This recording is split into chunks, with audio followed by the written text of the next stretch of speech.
Sino ba ang dream battle mo, Abra? Kung nagkataon na meron kang dream battle, rap battle, sino yung pangarap mong makatapat at makalaban talaga sa battle? Dream battle? Sa tamang panahon, di ko alam, pero alam ko naman kung sino. Si Balakid tsaka si Smaglas. Oh, you heard it here first.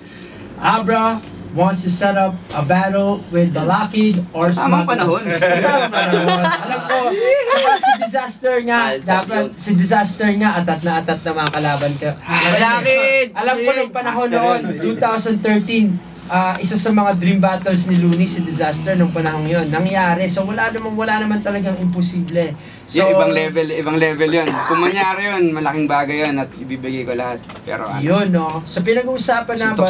Also, before we move on, we have this event, Hip Hop'n Festival. If you guys don't know, this is why Abra will always remain someone that I'm thankful for, because ever since when we tried Araneta Dreams, he's one of those guys that helped out the most.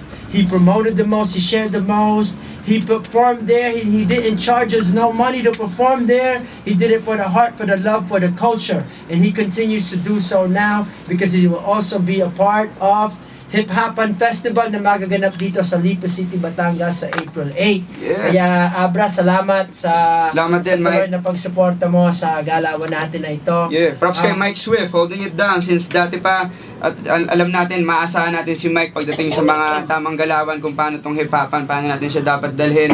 Maasahan natin si Mike dyan, kaya suportahan natin lagi siya. Jayhon, Konektado at mga tropa natin dito sa Batangas. Yeah! One love.